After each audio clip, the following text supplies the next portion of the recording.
नमस्कार, देश की बात में आपका स्वागत है। मैं हूं मनोज मानस। खबरों का रुख करेंगे उससे पहले देख लेते हैं इस वक्त की अहम सुर्खियां। सोल लीडरशिप कॉन्क्लेव के पहले संस्करण का उद्घाटन पीएम मोदी ने किया। उद्घाटन पीएम ने कहा, लीडरशिप विवेकानंद का मंत्र लेकर दिल्ली में आतिशी और पूर्व मंत्रियों के हटाए गए पर्सनल स्टाफ। दिल्ली मुख्यमंत्री की अफसरों के साथ मीटिंग। 24 फरवरी से विधानसभा का सत्र। प्रवेश वर्मा को पीडब्ल्यूडी समेत 5 विभाग। दिल्ली सीएम रेखा ने भित्त अपने पास रखा। 80 गृह शपथ के 4 घंटे बाद विभागों का बंटवारा। भारत पाकिस्तान के बीच फ्लैग मीटिंग। 4 साल में पहली बार 75 मिनट चर्चा। 1 महीने में एलओसी पर बारी ब्लास्ट की हुई 5 घटनाएं। महाकुंभ में आखिरी वीकेंड पर आज फिर से भीड़। वीआईपी घाट पुल आम लोग 10 किलोमीटर तक पैदल चलने को मजबूर। बाहर से शहर के अंदर तक जाम। और 13 राज्यों में बारिश का अलर्ट। यूपी में ओले गिरे। राजस्थान में ठंड बढ़ी। एमपी में टेम्परेचर गिरेगा। हिमाचल में 20 दिन तक चलेगी बर्फबारी। आप देख रहे हैं के न्यूज, खबरों का सारथी। और अब खबरें विस्तार से। सिरसा में नगर परिषद चुनाव को निष्पक्ष और शांतिपूर्वक संपन्न करवाने के लिए एसडीएम राजेंद्र कुमार ने उम्मीदवारों और राजनीतिक दलों की बैठक ली। लगवाले में आयोजित इस बैठक सभी से आदर्श आचार संहिता के अनुपालन की अपील की और मतदाताओं को मतदान के लिए जागरूक करने की आवश्यकता पर जोर दिया। एसडीएम ने चुनाव प्रक्रिया, खर्च पर्यवेक्षण और आदर्श आचार संहिता के पालन की तारीफ दी।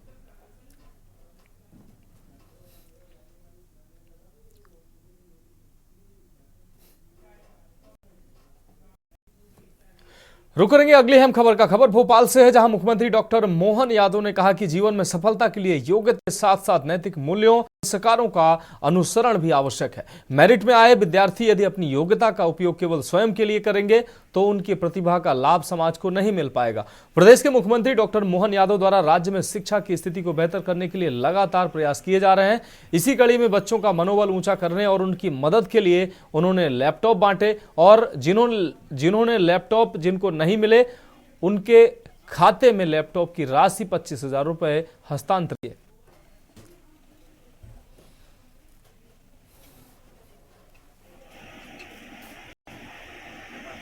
क्या कहना चाहेंगे? ये बच्चे ने टॉप किया है। मेरा सीना जो है कि गर्व से चौड़ा हो गया है। उसने बहुत मेहनत की है, मैंने भी की है। सुबह 5 बजे दुकान खोलता हूँ, 5 बजे से 9 बजे तक यहाँ अकेला रुकता हूँ। और उसके साथ साथ मैं ये कहूँगा उसकी मेहनत का फल मुझे भी मिला है। और अपने सीएम साहब को भी धन्यवाद देना चाहूँगा जिन्होंने उसकी मेहनत को देखते हुए उसको वो टॉप किया है, तो स्कूटी प्लस लैपटॉप उसको दिया है। का छात्र हूं और पिछले सत्र 2023-24 में कक्षा 12वीं में मैथमेटिक्स सब्जेक्ट से 97% लाके state merit 8th rank hold की है मैंने मैथमेटिक्स में। और आज काफ़ी मेरे लिए, मेरे माता पिता और मेरे टीचर सबके लिए खुशी का दिन है, क्योंकि आज फाइनली मध्य प्रदेश शासन की तरफ से हम लोगों को 25,000 रुपये की राशि प्रदान की गई है लैपटॉप के लिए। और साथ ही क्योंकि मैं स्टेट टॉपर भी था तो मेरे को 1,20,000 रुपये की राशि भी प्रदान की गई है ईवी स्कूटी खरीदने के लिए शासन की तरफ से। जाहिर सी बात है सर, मैंने काफ़ी मेहनत करी इसके लिए। मेरे पिताजी ने काफ़ी मेहनत की, आप देख सकते हैं। मतलब उनकी चाय की दुकान है। सुबह में 8 बजे, मतलब सुबह अगर मैं 6 बजे उठता था तो 6 से 7, 8 बजे तक दुकान की मदद करके फिर स्कूल जाया करता था। मध्य प्रदेश के रतलाम जिले के पीपलीवाड़ा गांव में एक दर्दनाक हादसा यानी दर्दनाक घटना सामने आई, जहां ब्लैक टी पीने के बाद एक ही परिवार के 6 सदस्यों की तबीयत बिगड़ गई। सभी को उल्टी और दस्त की शिकायत हुई, जिसके बाद उन्हें रतलाम मेडिकल कॉलेज रेफर किया गया। इस घटना में 3 साल की प्रियंका की इलाज के दौरान मौत हो गई।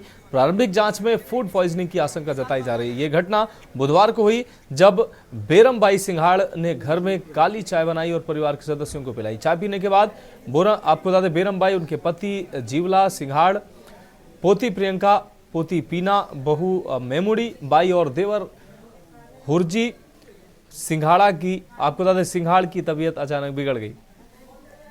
सभी को उल्टी दस्त शुरू हो गए और उन्हें अस्पताल में भर्ती कराना पड़ा।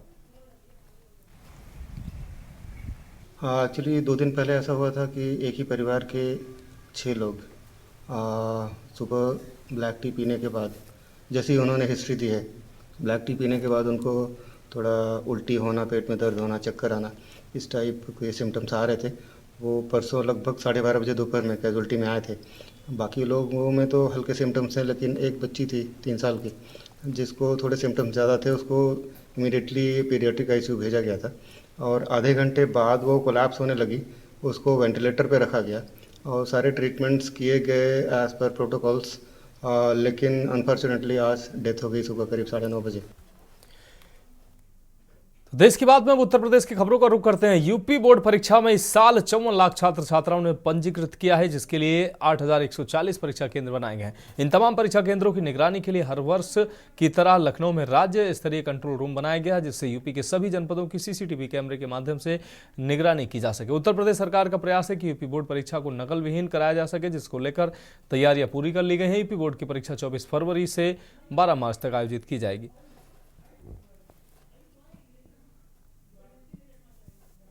परीक्षा प्रारंभ हो रही है और मैं तो ये कहूँगी कि जीवन के प्रत्येक क्षण परीक्षा के ही होते हैं, लेकिन ये जो परीक्षा हो रही है इसमें बच्चों के भविष्य सम्मिलित है।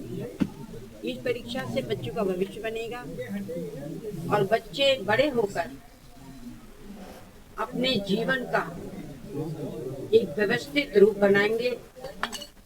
तो हमने ये व्यवस्थित रूप बनाने के लिए बच्चे तनाव मुक्त होकर परीक्षा दें, इसके लिए सारी व्यवस्थाएं सरकार की तरफ से की गई हैं। बढ़ेंगे अगली अहम खबर की ओर। कानपुर के जिलाधिकारी जितेंद्र प्रताप सिंह ने बोर्ड परीक्षाओं के लिए एक महत्वपूर्ण निर्देश जारी किया। उन्होंने कहा कि परीक्षा अवधि के दौरान लाउडस्पीकर का प्रयोग सीमित किया जाए, ताकि छात्रों को किसी भी प्रकार की परेशानी का सामना न करना पड़े। ये निर्देश मुख्यमंत्री द्वारा 20 फरवरी को वीडियो कॉन्फ्रेंसिंग के माध्यम से दिए गए थे, जिनका पालन करने के लिए जिलाधिकारी ने समस्त उप जिलाधिकारियों और संबंधित पुलिस अधिकारियों को निर्देशित किया।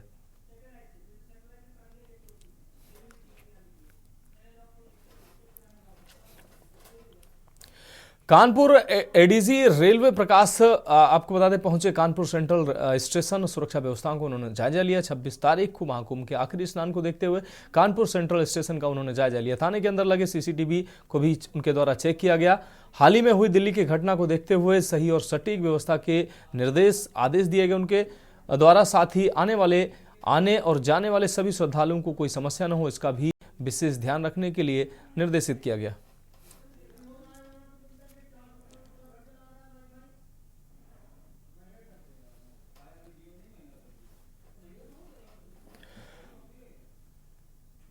प्रतापगढ़ जिले के चिश्तिया सोसाइटी के अध्यक्ष हाजी बाबा ताजुद्दीन चिश्ती ने गंगा यमुनी तहजीब की मिसाल पेश करते हुए तहजीब की मिसाल पेश की।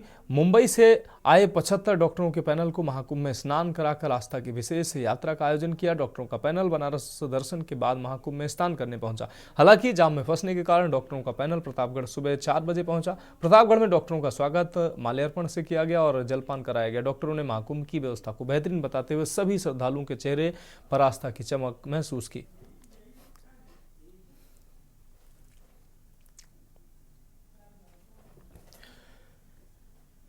खबर हमीरपुर से, जहां अधिवक्ता विधेयक 2025 के संशोधन विधेयक 2025 के प्रस्तावित प्रारूप पर आपत्ति को लेकर अधिवक्ताओं ने प्रदर्शन किया है। जज परिसर से नारेबाजी करते हुए जिलाधिकारी कार्यालय ज्ञापन देने अधिवक्ता पहुंचे। प्रधानमंत्री, गृह मंत्री एवं विधि एवं न्यायमूर्ति को संबोधित ज्ञापन जिलाधिकारी को सौंपा। अधिवक्ताओं की मांग है कि अधिवक्ता विधेयक में जो संशोधन हो रहा है उसे रोका जाए।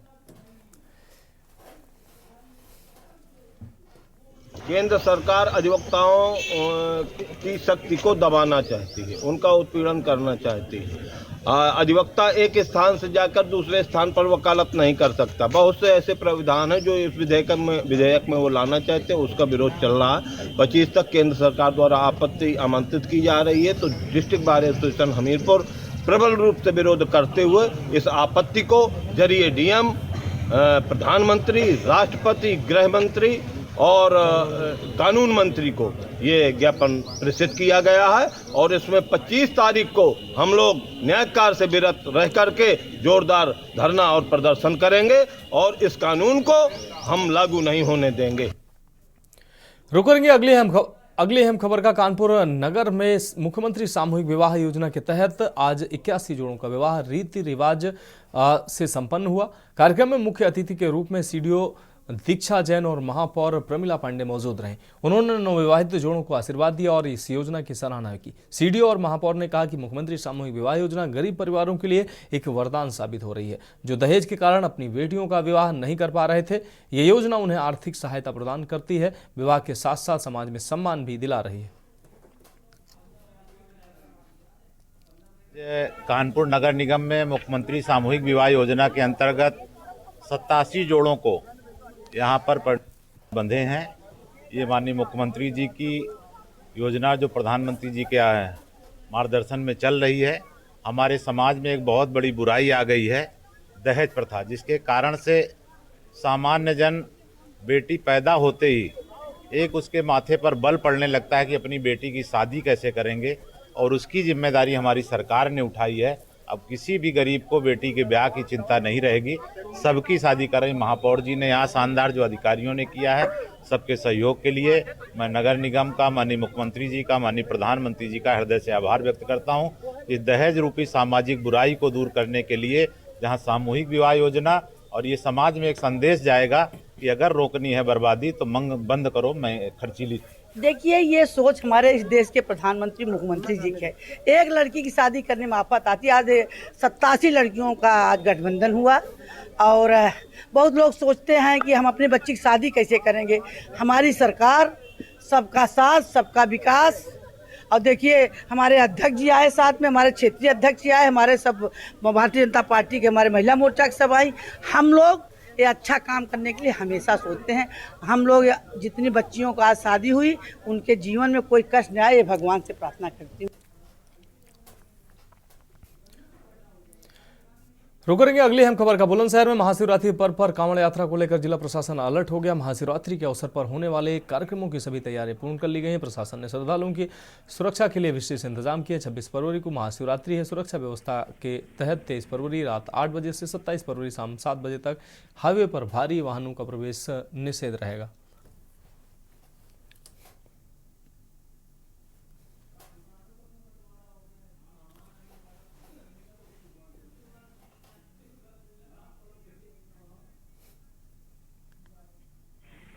यहाँ से बाकी प्रदेशों से, जैसे राजस्थान से भी लोग आते हैं, और बाकी जनपदों जैसे मथुरा, अलीगढ़, हाथरस से भी लोग आते हैं। तो जो सारे कावड़ मार्ग हैं उन सबको निरीक्षण SDM-CO द्वारा भी जॉइंटली कर लिया गया है, मेरे द्वारा भी कर लिया गया है, ताकि हमारे कावड़ उठाने वाले भाई और बहनों को किसी प्रकार की कोई भी उनके लिए इशू ना हो। इसके लिए मार्ग भी सारे सही करा दिए गए हैं। जगह जगह पे लाइट व्यवस्था, पानी की व्यवस्था, टॉयलेट, ये सब चीज़ों का। खबर गाजीपुर से है, जहां दर्दनाक सड़क हादसा हुआ। हादसे में एक तेज रफ्तार कार खड़े ट्रेलर से टकरा गई, जहां इस दर्दनाक हादसे में 4 लोगों की मौत हो गई, जबकि एक युवक घायल हो गया। हादसा वाराणसी गोरखपुर हाईवे पर हुआ है। गाजीपुर के बिरनू थाने के पास हाईवे पर यह भीषण सड़क हादसा हुआ। मृतकों में 2 महिलाएं 2 पुरुष शामिल हैं। मृतक बिहार के अररिया जिले के रहने वाले बताए जा रहे हैं। सर, जैसा कि बताया जा रहा है कि बिरनू थाना के पास ये एक्सीडेंट हुआ है, और ये लोग रहने वाले अररिया जिला बिहार के रहने वाले हैं, जिसमें 3 डेड बॉडी है और एक जो है ग्रेवियस इंजरी के साथ यहाँ पे भर्ती हुए हैं। जो जिनका इंजरी है, जो जिनको भर्ती किया गया है, वो विपिन शाह करके हैं, जिनकी उम्र 35 साल लगभग है। और जो डेड बॉडी है उसमें एक सलाउद्दीन है और एक अरविंद यादव है, और एक अननोन है जिनको जो है डॉक्टर सोनी यादव के बुआ बताया जा रहा है। इटावा के उसराहार थाना क्षेत्र के सरसई नावर मार्ग पर गुरुवार रात को भीषण सड़क हादसा हो गया। शादी समारोह से लौट रहे 5 युवकों की बाइक अज्ञात वाहन ने जोरदार टक्कर मार दी, जिससे 4 युवकों की मौके पर ही मौत हो गई। एक व्यक्ति गंभीर रूप से घायल हो गया। घटना ग्राम दौलतपुर के पास हुई, जहां 5 युवक एक ही बाइक पर सवार होकर घर लौट रहे थे। टक्कर इतनी जोरदार थी कि एक युवक ने मौके पर ही दम तोड़ दिया, जबकि 4 घायलों को नजदीकी अस्पताल ले जाया गया। बाद में 3 अन्य युवकों की भी इलाज के दौरान मौत हो गई। सभी युवक एक ही गांव के थे और शादी समारोह से लौट रहे थे।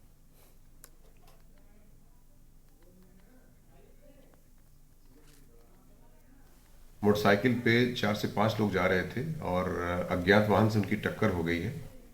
और जिसमें एक व्यक्ति की जिसमें 22-23 साल का है उसकी मौके पर ही मृत्यु हो गई थी। बाकी 4 लोग का इलाज के लिए जो है विभिन्न अस्पतालों में सैफई और जिला अस्पताल ले जाया गया था, जिनमें 3 लोगों की और मृत्यु हो गई है। तो टोटल 4 लोगों की मृत्यु हो गई है। एक आदमी का इलाज और चल रहा है और मौके पर शांति व्यवस्था कायम है और आवश्यक विधिक कार्रवाई, पंचायतनामा पोस्टमार्टम की कार्रवाई इटावा पुलिस द्वारा की जा रही है। उन्नाव जनपद के तहसील हसनगंज बार काउंसिल उत्तर प्रदेश के आह्वान पर अधिवक्ताओं ने शुक्रवार को तहसील परिसर में जोरदार प्रदर्शन किया। अधिवक्ता अधिनियम संशोधन बिल 2025 के विरोध में वकीलों ने सड़क पर निकल प्रदर्शन किया। तहसील परिसर से कस्बे होते हुए उपजिलाधिकारी हसनगंज कार्यालय पर प्रदर्शन समाप्त किया गया। बार एसोसिएशन हसनगंज के अध्यक्ष प्रदीप कुमार सिंह व महामंत्री मुनेश्वर प्रसाद वर्मा ने इस बिल को अधिवक्ताओं की स्वतंत्रता पर हमला बताया।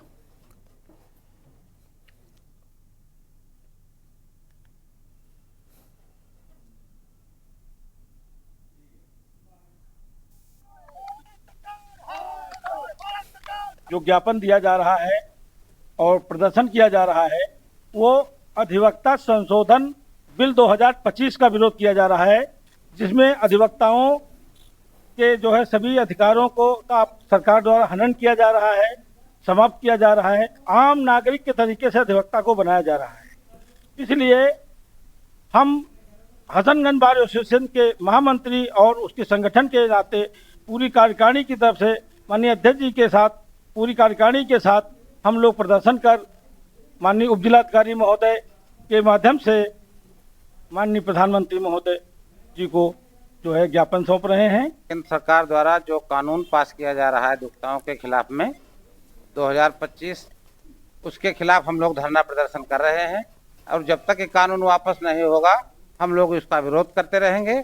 और जहां तक हमारी लोगों की मंशा है कि इस कानून को वापस सरकार ले और हम लोगों की मांगे माने, जो हम लोगों ने अपने ज्ञापन में दिया है। तहसीलदार के माध्यम से एसडीएम उपलब्ध नहीं थे प्रधानमंत्री महोदय को, उसको जो है ये वहां तक हमारा ज्ञापन शासन तक पहुंचाया जाए और हमारी मांगों पर विचार किया जाए।